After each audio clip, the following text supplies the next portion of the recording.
Proverbs 22 on life and conduct. A good name earned by honorable behavior, godly wisdom, moral courage, and personal integrity is more desirable than great riches. And favor is better than silver and gold.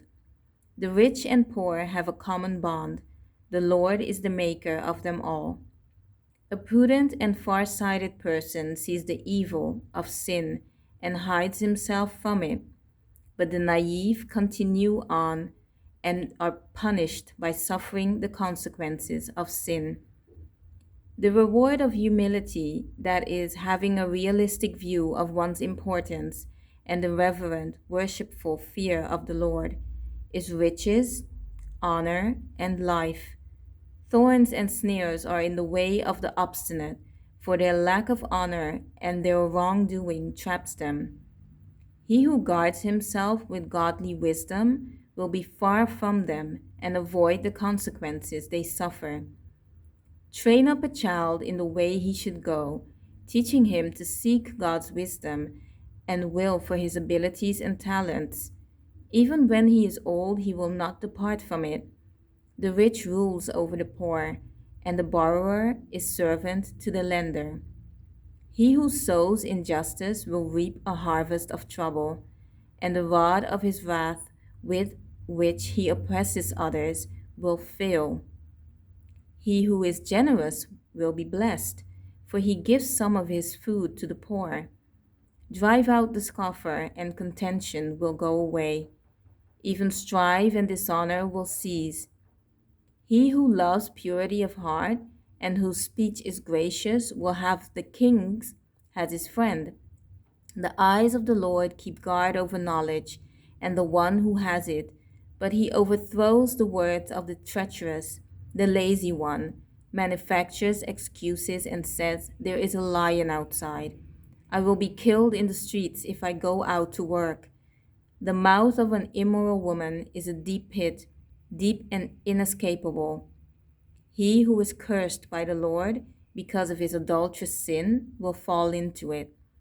Foolishness is bound up in the heart of a child. The rod of discipline, correction, administered with godly wisdom and loving kindness, will remove it far from him.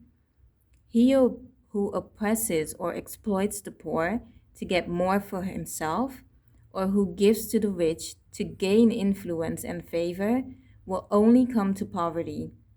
Listen carefully and hear the words of the wise, and apply your mind to my knowledge, for it will be pleasant if you keep them in mind, incorporating them as guiding principles. Let them be ready on your lips to guide and strengthen yourself and others, so that your trust and reliance and confidence may be in the Lord. I have taught these things to you today, even to you.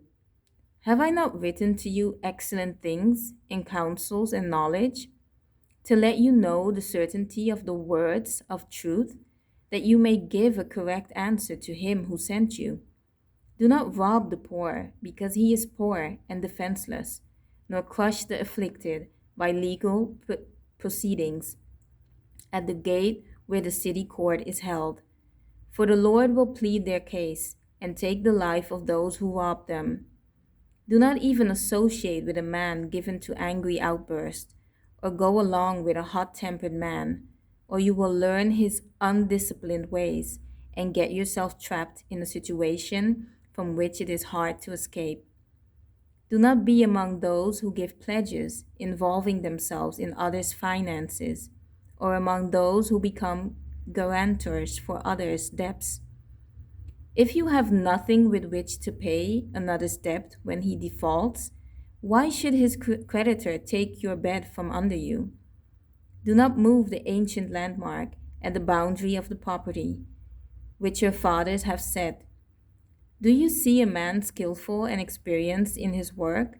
He will stand in honor before kings. He will not stand before obscure men. Thank you for joining me on my journey. May God bless you on your journey.